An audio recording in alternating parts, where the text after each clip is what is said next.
사랑의 아버지 하나님 감사합니다. 전에 죄인이었습니다. 하나님의 영광에는 이를 수 없는 그런 더럽고 추악한 죄인이었습니다. 그런데 하나님께서는 우리의 죄를 따라 처치하지 아니하시고 우리의 죄악을 따라 갚지 아니하시고 하늘이 땅에서 높음같이 하나님의 인자심이 크심을 우리 주님을 통해서 나타내 주셨고, 동이 서에서 먼 것 같이 우리 죄과를 우리에게서 멀리 옮기셨습니다. 주님이 주신 파도 같은 사랑은 내 작은 가슴에 흘러 넘칩니다. 생각하면 할수록, 기도하면 할수록 두 눈가에 눈물이 이슬같이 맺힙니다. 주님이 주신 파도 같은 사랑은 나를 살리셨습니다. 주님이 주신 파도 같은 사랑은 내 삶의 향기입니다. 주님 감사합니다. 그리고 주님 의지합니다. 주님 사랑합니다. 우리 주 예수 그리스도 이름으로 기도하옵나이다. 아멘.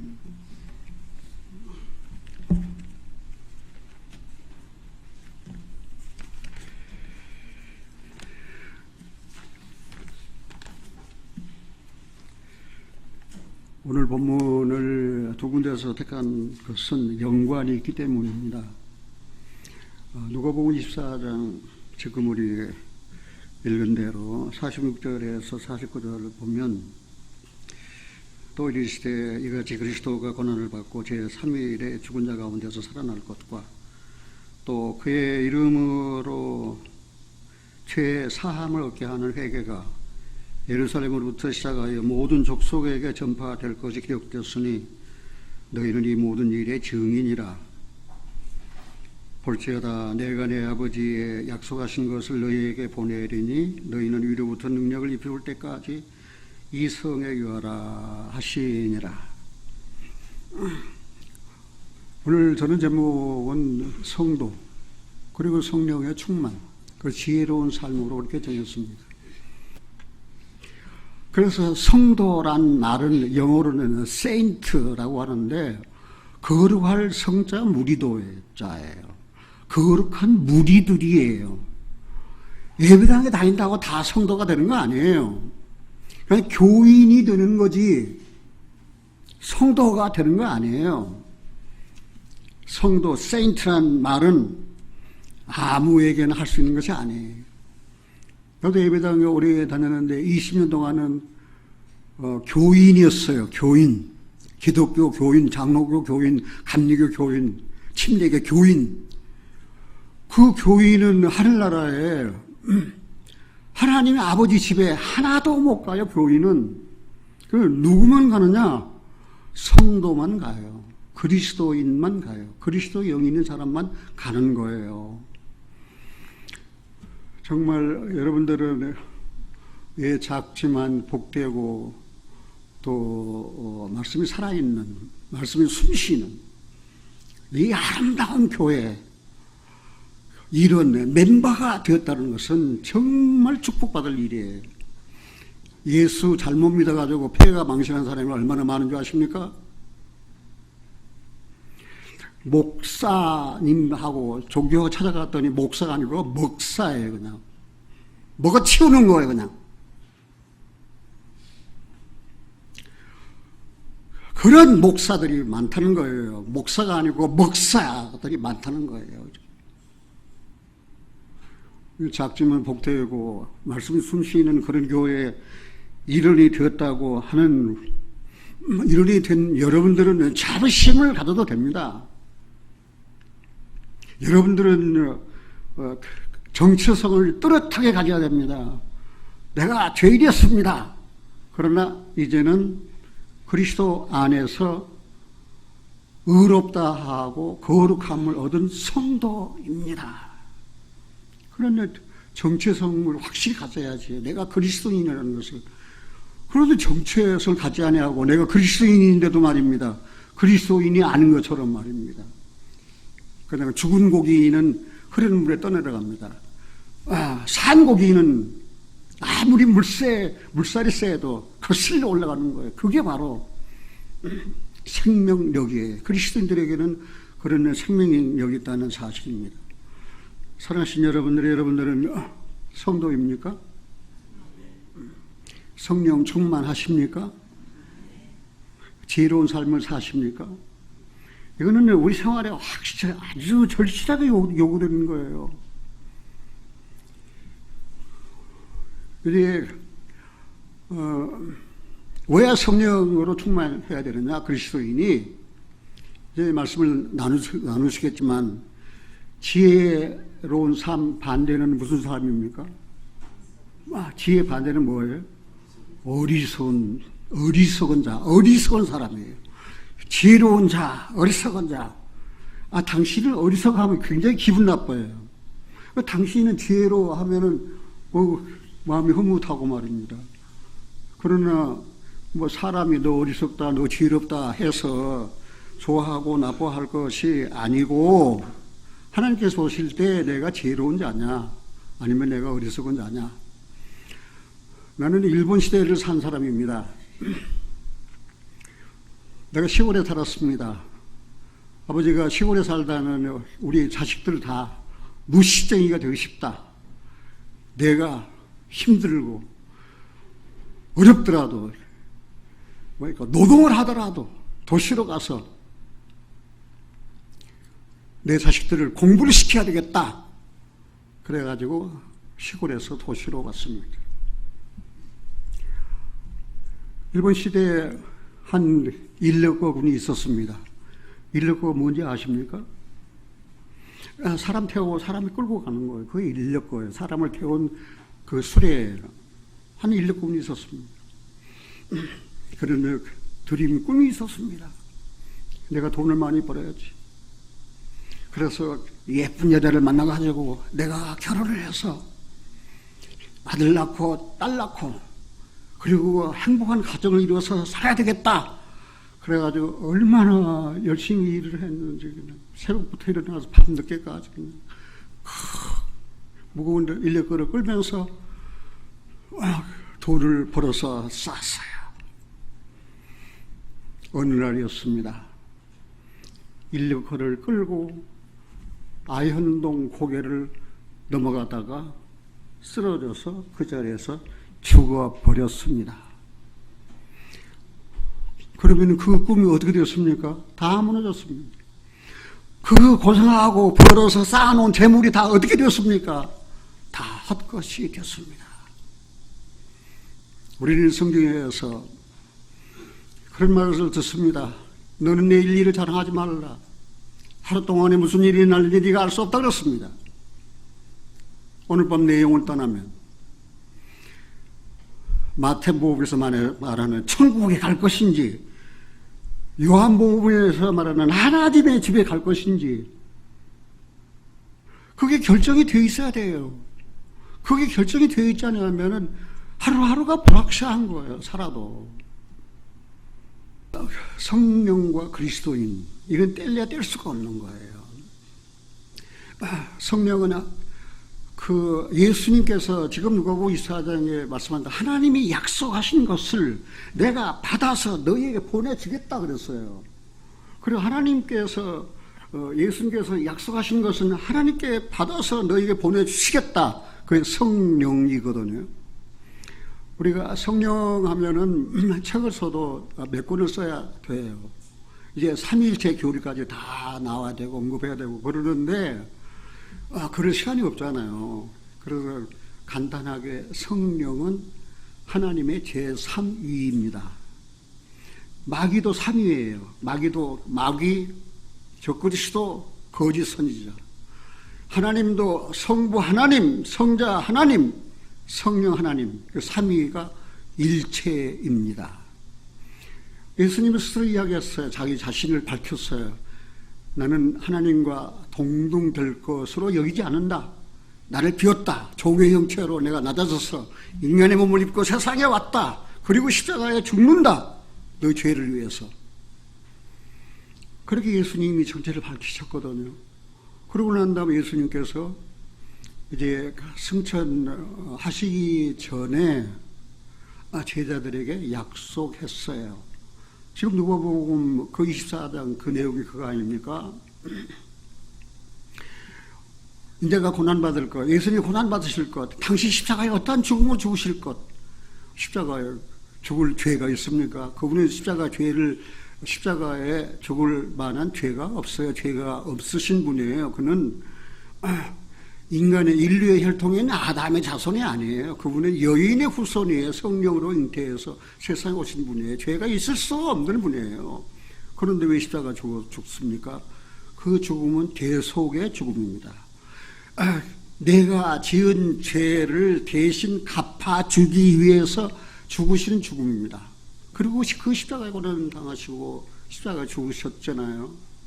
그리고 장사 지내는 말이었잖아요. 그 3일 만에 부활하셨잖아요. 그리고 지상에 40일을 계셨거든요. 그래서 그러면서 부활하신 예수님이 제자들에게 한 말씀이, 그것도 엠마오 도상으로 가는 제자들에게 하는 말씀이 바로 누가복음 24장에 있는 말씀이에요. 그래서 아버지 약속하신 것을 받아서 너희에게 보낼 것이다. 너희는 이 모든 일의 증인이다. 내가 인간의 몸을 입고 세상에 온 것과 내가 십자가에 못 박혀 죽은 것과 내가 당하는 고난, 그리고 내 죽음도 너희들이 다 목격했지 않느냐. 그리고 지금 내가 부활했지 않느냐. 부활하신 주님이 그 제자들에게 나타나서 말씀하신 거예요. 이 모든 일에 너희는 나의 증인이다. 그런데 이제 그 아버지의 약속하신 것을 보낼 때까지 너희는 이 성에 와라. 이 성이 어디냐면 예루살렘이에요. 예루살렘을 떠나지 말고 이 성에 와라. 그러면 성령을 받을 것이다. 그래서 예수님이 부활하시고 승천하신 열흘, 그러니까 부활하셔서 지상에 40일 승천해서 열흘 하면 얼마입니까? 50일이잖아요. 그것을 오순이라 그래요. 그런데 그 오순이 되었을 때에 그 예수님께서 약속하신 성령이 이 땅에 오셨어요. 그래서 교회가 시작된 거예요. 교회 시작은 언제부터예요? 교회 시작은 언제부터예요? 구약시대부터 교회가 있었던 게 아니에요. 오순절 성령이 오심으로 교회가 시작된 거예요. 나의 신앙도 역시 마찬가지예요. 내가 예배당에 다녔다고 내 신앙이 시작된 게 아니에요. 그냥 교인으로 그리고 그냥 착한 사람 되려고, 선한 사람 되려고 사람의 계명으로 교훈 삼아서 거짓말하지 마시오, 도둑질은 하지 마시오, 간음하지 마시오, 탐내지 마시오. 그 선한 말씀, 선한 교훈, 그 말씀을 듣고 그대로 살고 그대로 행해보려니까 사라지지가 않아요. 내가 못 살겠어요. 이렇게는 그 말씀대로는 거짓말하지 말라는, 나는 거짓말 해버렸잖아요. 간음하지 말라고 그랬는데 나를 여자를 보고 음욕을 품었잖아요. 이미 마음에 간음을 했잖아요. 어떻게 하란 말입니까? 날들은 어떻게 하란 말입니까? 나는 돌다리도 두들겨 보고 건너간 사람이거든요. 내가 분명히 아침에 집에서 출발할 때에 내 전화기를 내 가방에 넣었어요. 차에 와서 가방에 넣었으니까 있을 거 아니에요? 또 열어보는 거 있나 없나. 그만큼 나는 매사에 확인주의에 돌다리도 두들겨보고 건너간 사람이에요. 그러고 어느 날 내가 이렇게 믿어서 나는 지옥 가는구나. 그걸 알게 된 거예요. 왜? 사람의 계명을 교훈삼아 가르침을 받았으니 하나님을 헛되이 경배했다는 거. 하나님 헛되이 경배한 내가 하나님께 갈 리가 만무지요. 갈 수 없나. 그래서 울었어요. 정말 많이 울었어요.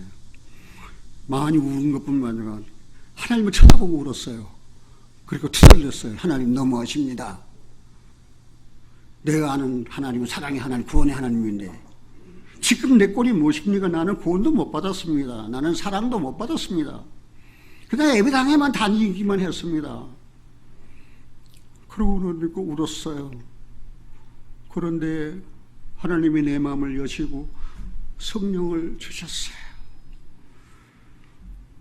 그래서 그 은혜를 깨닫게 하신 거예요. 울어도 못하고 힘써도 못하고 참아도 못한 일을 믿으면 하겠네. 구주기 예수만 믿어 하신 일을 힘입고 죽게 가기만 하면 영원한 삶을 얻네. 파도 같은 사랑이 내 마음에 부어졌어요. 그 사랑이 흘러 넘쳐요. 그래서 믿음이 시작된 거예요. 그런 지가 50년이 됐어요. 그런데 그 사랑이 멈출 줄 모르고 그 사랑이 끝나지가 않아요. 그 사랑이 계속 흘러 넘쳐요. 오늘 아침도 일찍 일어나서 이게 성령에 대한 이야기를 하니까 성령이 나오는 찬송가, 새 찬송가 150장부터서 200장, 210장, 250장 다 들었어요. 와, 정말 얼마나 감사한지, 정말 얼마나 감사한지. 그래서 성령님은 하나님의 제3위입니다. 어떤 사람들은 세대주의는 이렇게 이야기한다. 나는 밥존수 신학교 출신이거든요. 밥존수 신학교가 세대주의를 채택해요. 성부시대, 성자시대, 성령의 시대다. 시대적으로. 그래서 세대. 그렇게 이제 뭐 구분하는데 나는 주의자는 아니지만 성경에 그렇게 되어 있더라고요. 구약은 성부 하나님의 시대예요. 그 하나님이 계획하셔서 그 아들을 세상에 보내셨어요. 신약 시대에는 성자 하나님 시대, 곧 예수 그리스도 시대예요. 말씀이 육신에 우리 가운데 오셨어요. 그분은 올해도 살지 않았어요. 짤막한 생애 33년을 사셨는데 30년은 사적인 생애를 사시고 3년은 공생애를 사셨어요. 30년 동안은 거의 저기 갈릴리 지역에서 가브나움, 가나 그쪽에서 갈릴리, 나사렛 거기에서 사역을 하시다가 마지막 공생애 3년 동안은 거의 예루살렘, 유대 지역의 사역인 것을 우리가 요한복음을 통해서 볼 수가 있습니다.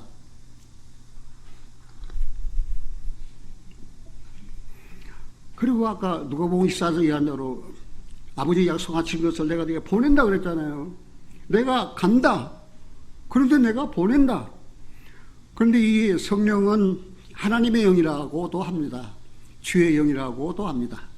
그리고 진리의 영이라고도 합니다. 그리고 성령에 또 다른 이름이 있습니다. 보혜사라고도 합니다. 그런 내용을 자세히 다 이야기할 수가 없어요. 그래서 그 오순절날 성령이 오시잖아요. 그래서 성령으로 막 거듭난 거예요.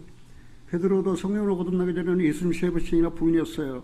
성령을 받고 난 이후에는 힘있게 예수가 그리스도라고 전도를 하고 증거를 했어요. 그리고 십자가에 거꾸로 달려 순교를 했어요. 그래서 지금은 성부 하나님 시대도 아니요, 성자 예수 그리스도 시대도 아니요, 지금은 성령의 시대예요. 성령의 시대예요, 지금은. 그러니까 예수님처럼 성령이 대속을 이루시는 것이 아니에요. 대속은 예수님이 이미 다 이루어 놓으셨어요. 그 예수님이 이루어 놓으신 것을 가지고 내 속에 들어오시는 거예요. 그게 성령의 일이에요. 우리들이 예수 그리스도 하면 그의 인격과 예수님의 사역에 대해서 많이 이야기합니다. 예수 그리스도 인격, 그리고 그의 사역. 예수 그리스도의 인격은 한마디로 말하면 뭐예요? 나는 마음이 온유하고 겸손하다. 그의 사역은 무엇입니까? 하나님의 뜻을 쫓아 십자가에서 대속의 일을 다 이루신 거예요. 그럼 성령은 어떤 영향력이나 감화력이 아닙니다. 저기 왜 대목자도 못하는 부목사가 따라와서 성령을 받아라! 성령을 막 던지는 거예요. 어떻게? 성령은 영어로 하면 he, 3인칭 단수의 그는, 그러니까 사람에게만 붙일 수 있는 그 he, 인칭 대명사가 붙어 있는 거예요. 그래서 성령의 인격은 무엇이냐? 성령의 인격은 예수님을 닮아서 온유하고 겸손하십니다. 그리고 예수님이 하시는 사역이 대속의 일이라고 하면 성령이 하시는 일은 성화의 사역입니다. 성화. 예수님이 하신 일을 가지고 그 말씀을 깨닫게 하여 거듭나게 하는 일을 성령이 하십니다. 그리고 거듭난 그리스도인들을 성화의 삶을 살도록 인도하십니다. 성화의 사역입니다. 그러나 성부가 계획하시고 성자가 성취하시고 성령은 어떻게 해요? 이제는 성화의 사역을 그리스도의 형상을 닮아 사는 그런 지혜롭게 하는 그런 사역을 하십니다. 우리가 그리스도인 하면 첫째, 그리스도인 하면 돈이 있습니까? 그리스도인 하면은 재물이 권세가 있습니까? 아니에요. 그리스도인 하면 기쁨이 있습니다. 나 같은 죄인이 구원을 받다니, 나 같은 죄인이 하나님을 섬길 수 있다니, 얼마나 감사하는가. 그러나 내 마음에 평안이 있어요. 마음에 평안이 있으니까 마음에 여유가 있는 거예요. 누구에게가 막 베풀고 싶고 막 그냥 주고 싶은 거예요. 막 그냥. 그리고 감사가 있는 거예요. 그리스도인은 기쁨이 있습니다. 그러면은 그런 그리스도인이 됐다면 내가 어떻게 하면은 성령으로 충만하게 되고 그 다음에 지혜로운 삶을 살 수 있을까? 이것은 그리스도인들이라면은 그냥 간과해서는 안 될 중요한 문제예요. 한번 다시 물어보겠습니다. 그리스도인입니까? 성령 충만하십니까? 지혜롭게 사십니까? 그래 100% 예, 목사님 나는 성령으로 충만합니다. 나는 지혜로운 삶을 살고 있습니다. 그러면은 정말 진짜 하나님이 기뻐하시는 그런 성도예요.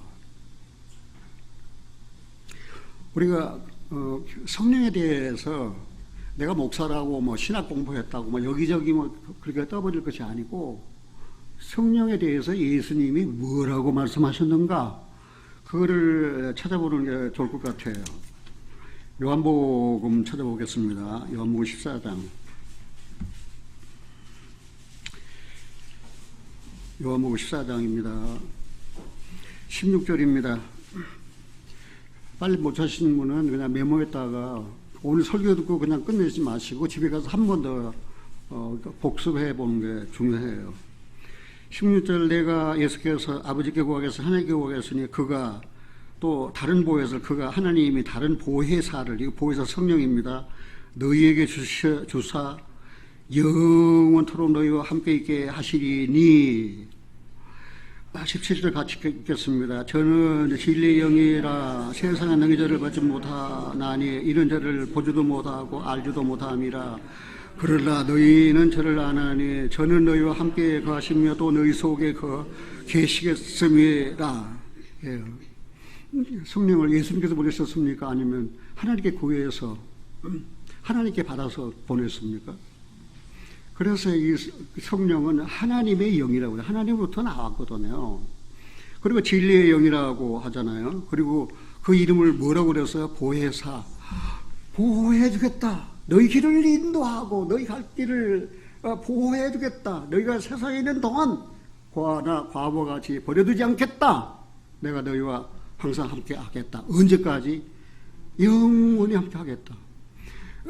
하나님 하면은 하나님의 속성 중에 영원이 있거든요. 영원성이 있거든요. 그럼 하나님이 영원하시죠? 영원부터 계시죠? 그리고 영원까지 계십니다. 예수님 영원부터 하나님과 함께 계시다가 세상에 오셨죠? 그리고 승천을 하셔서 하나님께 가셨죠? 그래서 예수님께서도 영원히 계십니다. 성령님도 영원히 이 성령을 받은 너희 안에 영원히 계시겠습니다. 그러니까 성도들도 이제는 하나님과 그리스도 안에서 영원히 그것을 영생이라고 합니다.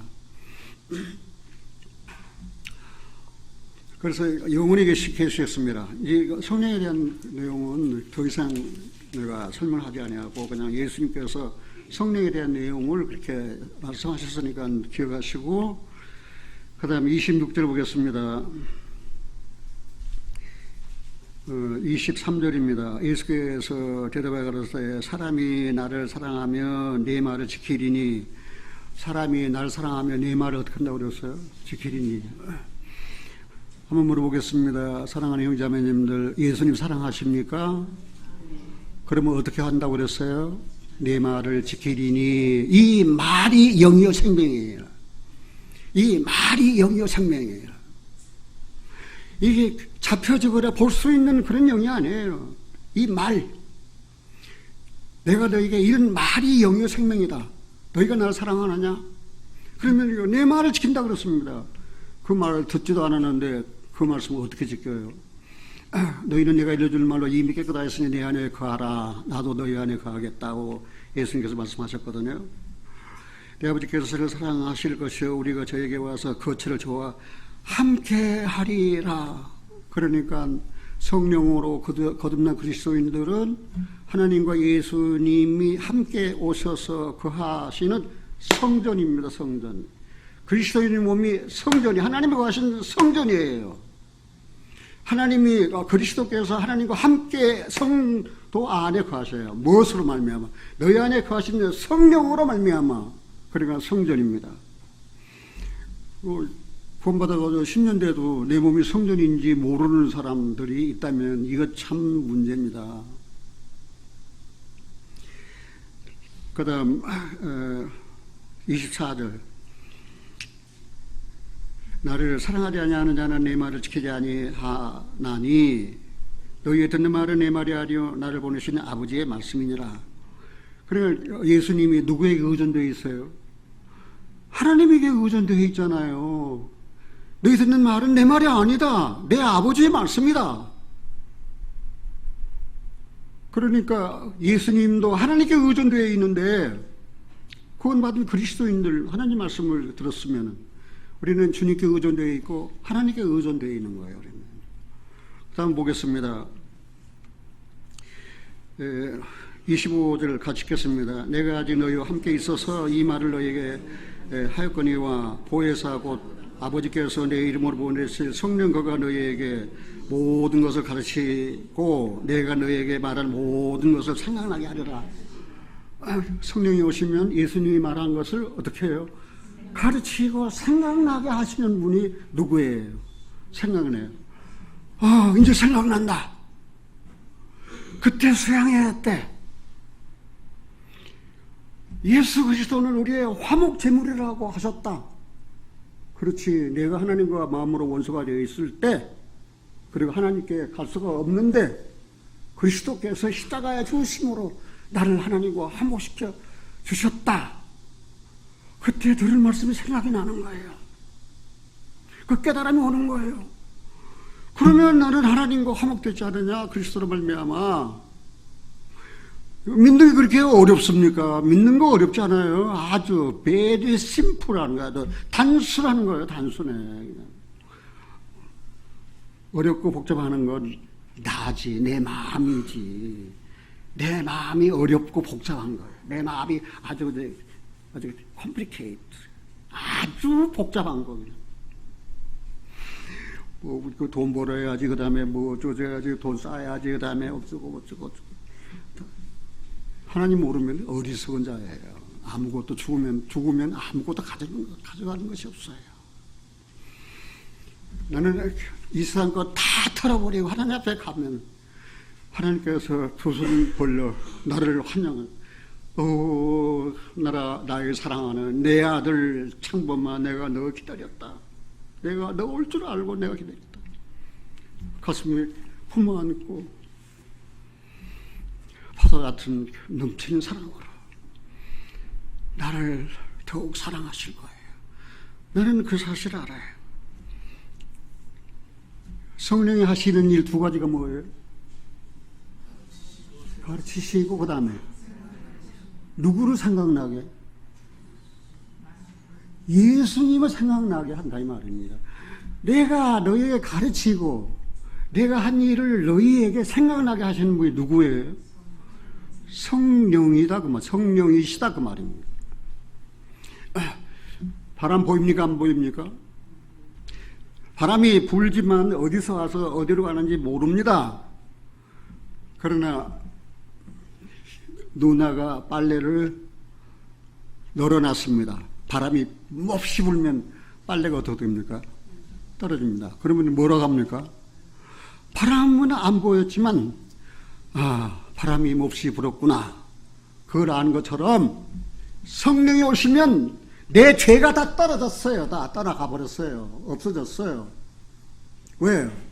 예수님이 이미 십자가에서 다 죄해 버렸어요.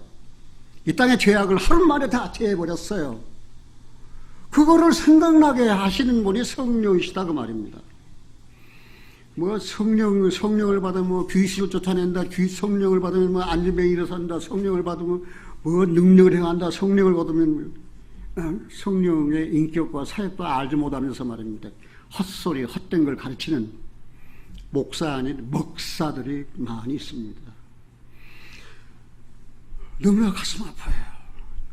하나님의 일꾼 된 자로서 하나님에 속한 성령을 거듭난 진정한 하나님께 속한 그런 그 전도자, 그런 전도인, 그런 전도자, 그런 전도인이 그 수고하는, 사랑에 수고하는 교회는 정말 복된 교회예요. 그걸 아셔야 돼요. 내가 다니는 교회가 복된 교회인지, 내가 다니는 교회가 아름다운 교회인지, 내가 다니는 교회가 하나님 기뻐하시는 교회인지 분별하지도 못하고 말입니다. 그냥 아무거나 믿으면 된다. 그냥 덮어놓고 믿어요. 무슨 덮어놓고 믿어요. 그래서 성령이 하시는 일 두 가지가 뭐라고 그랬어요? 가르치시고 생각나게. 우리가 살다 보면은 주님 깜빡 잊어버리고 살 때 있지요. 그런데 그때 생각나는 거, 누가 생각나는 거? 주님이 생각나는 거. 그리고 어떻게 하는 거예요? 마음에 하나님, 내가 잘못했어요. 내가 잘못했어요. 내가 죄악 중에 출생했거든요. 우리 어머니가 죄 중에 나를 낳았거든요. 하나님이 구하시는 죄에서는 상한 심령이거든요. 내가 마음이 상했어요. 예수님께서 하신 일을 잠깐 깜빡 놓아버렸네요. 잊어버렸네요. 잘못했어요. 하고 주님께 돌아와서 주님 감사합니다. 겟세마네 동산 안에 피눈물 흘리면서 기도하신 주님 십자가에서 엘리 엘리 라바 사박다니 나의 아버지 어찌하여 나를 버리시나이까. 하나님께로부터 버림을 당하면서까지도 나를 사랑하신 예수님이 마음에 생각나거든요. 우리가 사도행전 19장에 보면 시간이 없어서 안 찾아봐요. 사도행전 19장 1절 2절에 보면 사도 바울이 윗지방으로 다녀서 예루살렘에 오니까 예루살렘에 믿는 제자들이 있었어요. 그 믿는 제자들을 사도 바울이 만났어요. 그래서 사도 바울이 물어봤어요. 같이 한번 읽어봅시다. 너희가 믿을 때 성령을 받았느냐? 그 제자들이라고 하니까 믿을 때 성령 받았어? 그러니까 그 제자들 말이 뭐라고 했습니까? 성령 있음도 듣지도 못했는데 그럼 무슨 세례를 받았느냐? 그래 요한의 세례를 받았다는 거예요. 그래서 사도 바울을 통해서 그들은 깨닫고 성령으로 거듭났어요. 같이 한번 해봅시다. 너희가 믿을 때 성령을 받았느냐? 자, 성령을 잘못 오해하지 마세요. 아까 이야기한 대로 성령은 하나님의 영, 주의 영, 그 다음에 무슨 영? 진리의 영이에요. 귀신의 영이 아니에요. 성령이 귀신의 영이 아니에요. 성령은 하나님의 영이에요. 하나님은 거룩하시니까 거룩한 영이에요.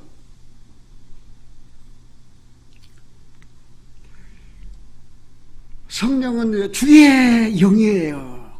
그래서 주님의 마음을 우리 마음에 다 아주 쏟아 부으시는 거예요. 그래서 그리스도의 형상을 이루시는 거예요. 진리의 영이에요. 길이 아니면 가지 말아야지요. 길이 아닌데 가다가 빠져 죽으면 누가 책임입니까? 자기가 책임이에요. 진리의 영이에요. 그러니 이 성령에 대해서는 오늘 제가 더 많이 설명할 시간이 없어요. 하나님의 영이니까 거룩한 영이에요. 하나님의 영원하시니까 그 영원한 영이에요. 그리고 공의 하나님이시니까 성령은 공의의 주관자예요. 그러면 성령의 인격과 성령의 사역에 대해서 이제 어느 정도 이해하고 아실 줄 압니다. 여기 한 장 더 넘어가서 예수님은 성령의 설명을 거기서 끝내는 게 아니에요. 16장으로 가보면 16장 성령 강림에 대한 약속을 이렇게 하셨어요. 5절에 지금 내가 예수님이 나를 보내신 이에게로 가는데 하나님께로 가는데 너희 중에 제자들 중에 나더러 어디로 가느냐 묻는 자가 없고 도리어 내가 이 말을 함으로 너희 마음에 근심이 가득하였도다. 3년 동안이나 따라다니는 선생님이 간다고 그러니까 제자들이 마음이 어떻게 해요? 근심이 가득할 수밖에. 선생님 같으면 어떻게 해요? 선생님 같으면 어떻게 해요? 제 아내가 그제 나한테 그래요. 여보 나 죽거든. 이렇게 하지 마. 죽지도 않은 사람이 말입니다. 여보 나 죽거든. 이렇게 하지 마. 그러면 내가 당신이 안 지킬 줄 알지만 내가 당신 모자 떠나봐요. 이렇게 하지 마. 그럼 내가 아니요 그렇게 할게 하겠습니까? 알았어 그렇게 안 할게 하겠습니까? 근데 여기 그랬잖아요.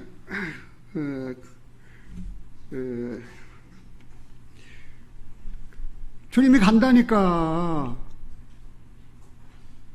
제자들 마음에 근심이 일어나죠. 아니 여태까지 말입니다. 60평생 말입니다. 그렇게 고난 같이 하면서 같이 살아놓고 가면 같이 가야지 왜 자기 먼저 간다고 그러는 거예요. 기분 나쁘게. 혹시 남편이 아내 상대방에게 나 먼저 가거든 그런 말 하지 마세요. 가려면 같이 가야지 왜 먼저 가요. 그래서 주님은 내가 간다 그랬거든요. 그러니까 제자들이 근심이 일어날 수밖에. 그 근심하는 제자들에게 이렇게 말씀하셨잖아요. 7절에 그러나 내가 너희에게 실상을 말하노니 내가 떠나가는 것이 너희에게 유익이라. 내가 떠나가지 아니하면 누가 보혜사가 너희를 보호해주고 위로해주고 인도해줄 성령이 너희에게 오시지 아니할 것이요 가면 내가 그를 너희에게 보내리라. 그럼 예수님이 계속 있는 게 유익해요. 예수님이 떠나가는 게 유익이에요. 왜냐하면 예수님이 그냥 계속 있으면 육신을 가지고 있어야 되니까 예수님 만나려면 항상 그 예수님 곁에 있어야만 돼요. 그러면 떠나신 다음에는 뭐예요? 성령을 보내준다고 했으니까 성령은 어디 계세요? 너희 안에 계시겠다 그랬잖아요. 그러니까 이제는 성령은 진리의 영, 그리스도의 영, 하나님의 영이니까 성령으로 그리스도와 하나님이 내 안에 계세요. 내가 어디 하든지 함께 하세요. 나는 운동을 좋아하고 나는 배드민턴 하면 거기 하나님 나만 보냅니까? 같이 하세요. 하나님이 이번에 저 젊은 사람 나 이길 거 하거든요. 꼭 이기게 해주세요. 기도하거든요. 잘못해서 잘못됐어요. 목사님이 이기지. 늙은 분이 말입니다. 50대, 60대 이기려고 말입니다. 무슨 게임을 해가지고. 그래도 이기거든요. 어제도 3판 쳐서 2번 이겼어요. 그러니까 내가 이긴 거지 뭘.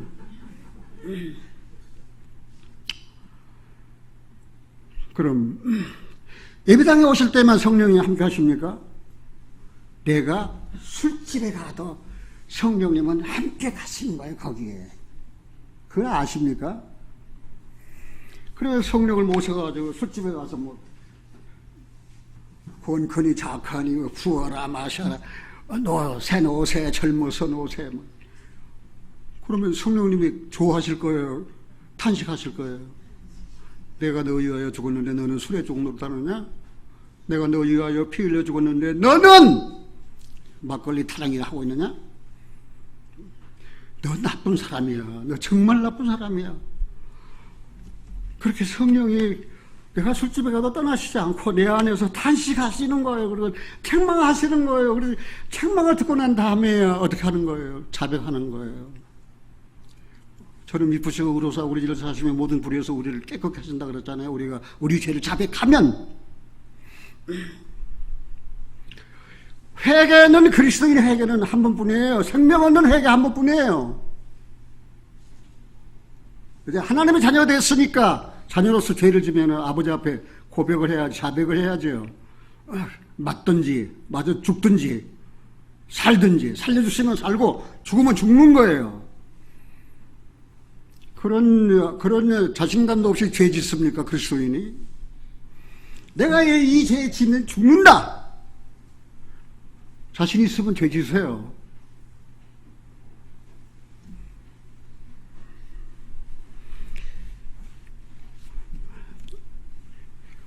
우리가 고린도전서 12장에서 말하는 성령의 세례와 에베소 5장 18절에서 말하는 성령 충만은 다릅니다. 성령 세례는 한 번뿐입니다. 성령 세례는 유대인이나 헬라인이나 종이나 야만인이나 수구대인이나 다 한 성령을 받아 한 몸을 이루게 하셨다 그랬어요. 성령 세례는 예수님과 한 몸을 이룰 때 몇 번입니까? 한 번뿐이에요. 성령 세례는 한 번뿐이에요. 성령을 받을 때 성령으로 세례받은 거예요. 성령을 세례받은 예수님과 한 몸이에요. 이제는 유기체예요. 유기체. 예수님 십자가에 못 박히실 때 뭐라 그랬잖아요. 십자가 밑에 보니까 성령으로 자기를 잉태하여 낳아서 길러준 누가? 마리아 어머니가 그 십자가 밑에 있는 거예요. 여자예요. 어머니 나를 보소서 아들이로 소이다. 그는 하나님이시지만 그는 인간의 도리를 다 하셨어요. 구원함을 받은 그리스도인들이 생활에서 말입니다. 두 가지 윤리적인 요소와 교리적인 요소가 있다고 말씀드렸죠. 윤리적인 요소는 형제 사랑입니다. 교리적인 예수는 예수님 형상을 담는 것입니다. 내가 예수님 형상만 닮은 나는 성화의 생활을 하고 있어. 그리고 윤리적인 생활을 해야 엉망이에요. 부모 공경하지도 않죠. 이웃 사랑하지도 않아요. 그리고 어른을 보고도 인사도 안 해요. 윤리적인 생활에는 빵점이에요. 윤리적인 생활이 빵점인 사람이 내가 그리스도 예수 형상을 닮았다 하면 다 비웃어요. 아이고 예수 형상을 닮았다고? 뭐 성화의 삶을 산다고? 그러면서 인사도 안 해? 미워하고 시기하고 죄는 다 지으면서 윤리적인 측면에서 온전하지 못하면 교리적인 측면에서 아무리 온전하고 많은 지식을 가지고 있다 할지라도 그 신앙은 빵점이에요. 내가 볼 때 사람 되고 그리스도인이 되라는 말 있잖아요. 윤리적인 측면에서 온전해야 돼요. 그래서 예수님은 여자예요. 어머니 보소서 아들을 소이다. 그 옆에 보니까 요한이 있거든요. 요한아, 자 마리아는 내 어머니고 네 어머니이니라. 그러니까 그때부터 요한이 마리아의 아들이 된 거예요. 그리고 죽을 때까지, 성경 죽을 때까지 없어요. 내가 좀. 요한이 마리아를 모셨어요. 그게 신앙 공동체예요. 그게 성령의 세례예요. 우리는 교회 조직으로 모인 사람이 아니에요. 조직체가 아니에요.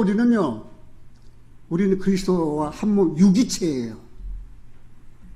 우리는 한 피바다 한 몸 이룬 형제와 자매예요. 그래서 형제 자매라고 그러는 것이지, 그것도 모른 채 뭐 형제다 자매다 그런 말을 함부로 쓴다고 하면 그거는 어리석은 사람이 된다는 거예요. 그리스도인은 성령으로 말미암아 누구를 모셨어요? 하나님과 그리스도를 모신 곳 뭐예요? 성전이지요. 근데 예루살렘에서 이번에 참 웃기는 일이 벌어졌어요. 예루살렘에서 동성애 축제가 열렸거든요. 그 예루살렘은 이스라엘은 홀리랜드, 거룩한 땅이에요. 동성애는 하나님께서 가장 증오시하는 거예요. 소돔이, 남색하는 자들. 그들이 예루살렘에서 깃발을 흘리면서 동성애를 축제를 하는 거예요. 하나님께서 보시고 기뻐하셨겠어요? 슬퍼하셨겠어요? 이것들 봐라. 너 한번 혼나봐라. 이제 멀지 않아서 대지진이 있습니다. 시리아에서 예루살렘으로 관통을 해가지고 에집트로 내려가는 지진대가 있습니다. 그 지진은 80년부터서 100년 사이에 꼭 대지진이 있었습니다. 우시아 때, 이사야 6장에 보면 우시아 때 대지진 사건이 있었죠. 지금 그 예루살렘에서 대지진이 있은 지가 91년이 지났습니다. 그러면 80년과 90년, 100년 사이에 예루살렘에 대지진이 있는데 스가랴 14장에 다 예언되어 있어요. 그거는요, 다. 이스라엘의 대지진이 일어날 거예요. 아주 참혹한 끔찍한 사건이 벌어질 거예요.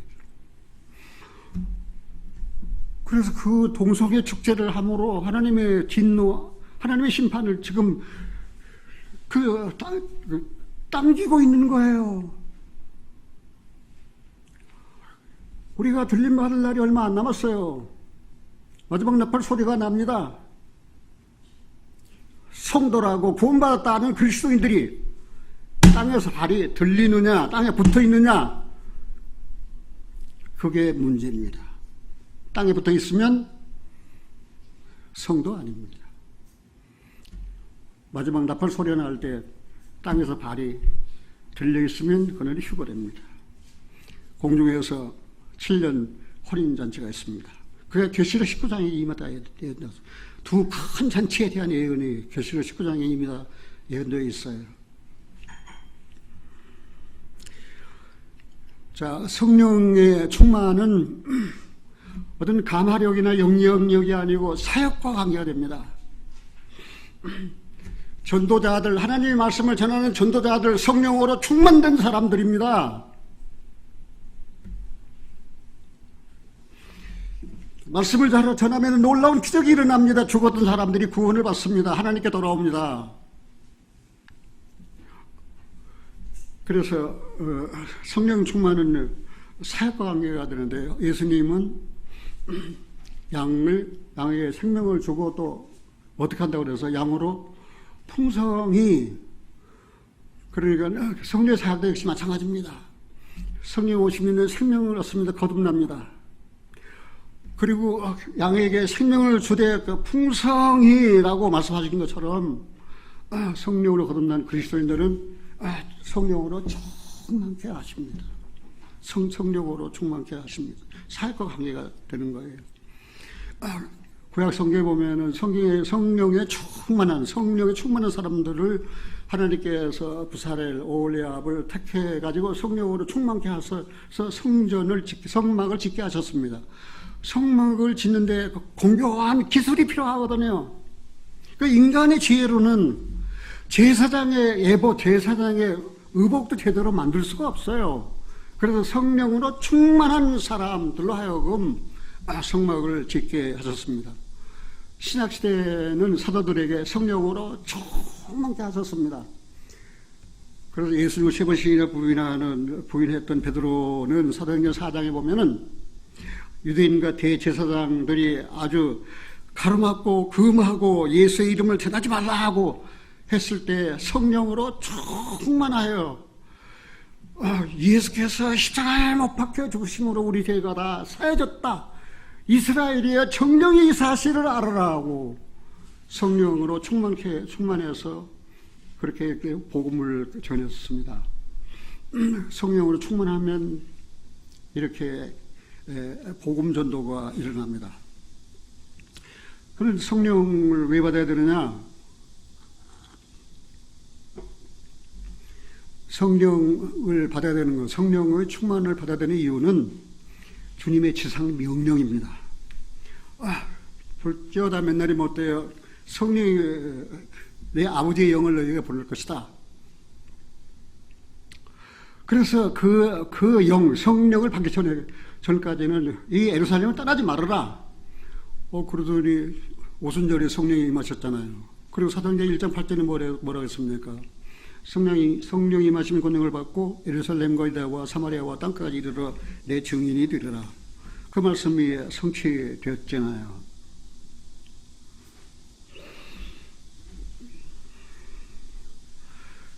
자, 그리스도 안에 성령 충만하시다면 그리스도 안에만 성령 충만합니까? 아니면은 거듭나서 그리스도 안에 있는 나도 그리스도인들도 성만 충만합니까? 이미 성령 충만되어 있는데 그거를 자기가 인식을 못하는 거예요. 나는 성령 충만한 그리스도인이다. 그런데 인식을 못하고 있는 거예요. 이게 굉장히 큰 문제거든요. 그 성령 충만을 인식을 못하니까 지혜로운 삶을 살 수가 없어요. 성령 충만은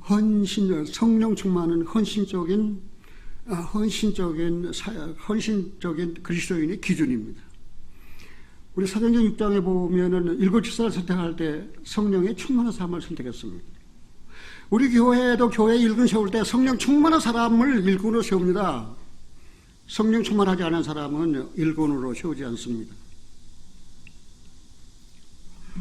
그런데 성령 충만하다면 거쳐야 할 과정이 두 가지 과정이 있습니다.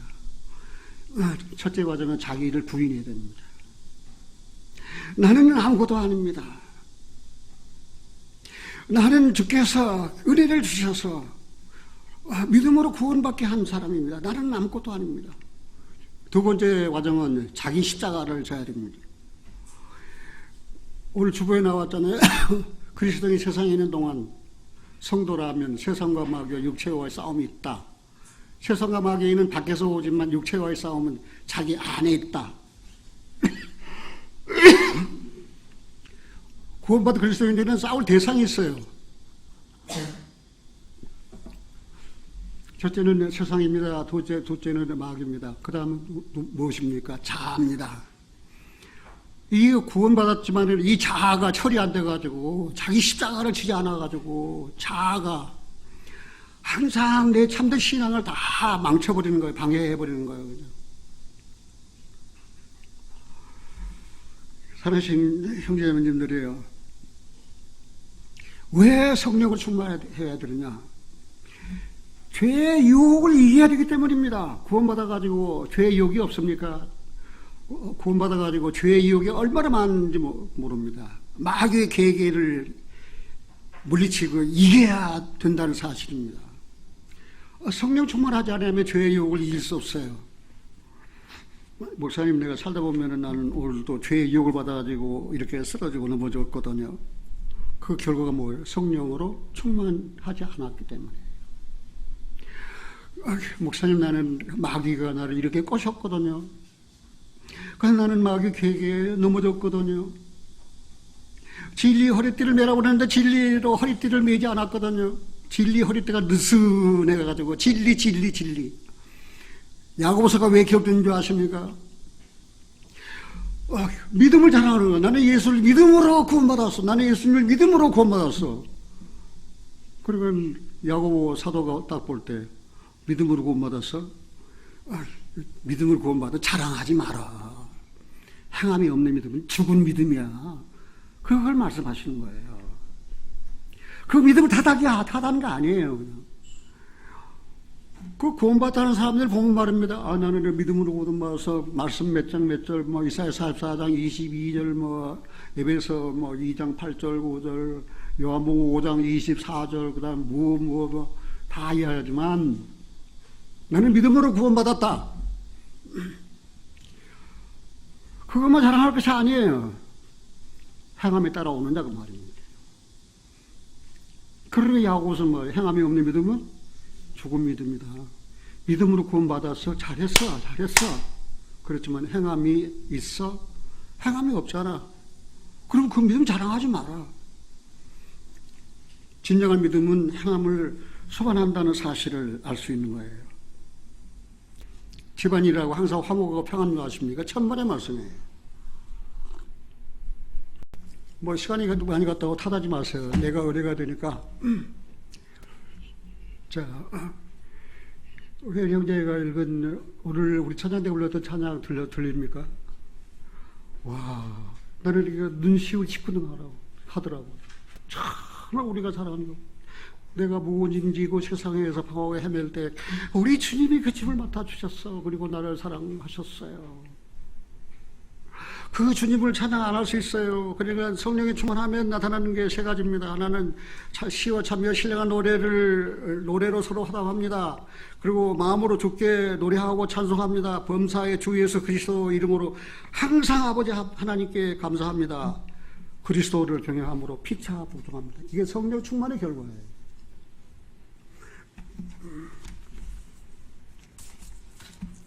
기도하고 마치겠습니다.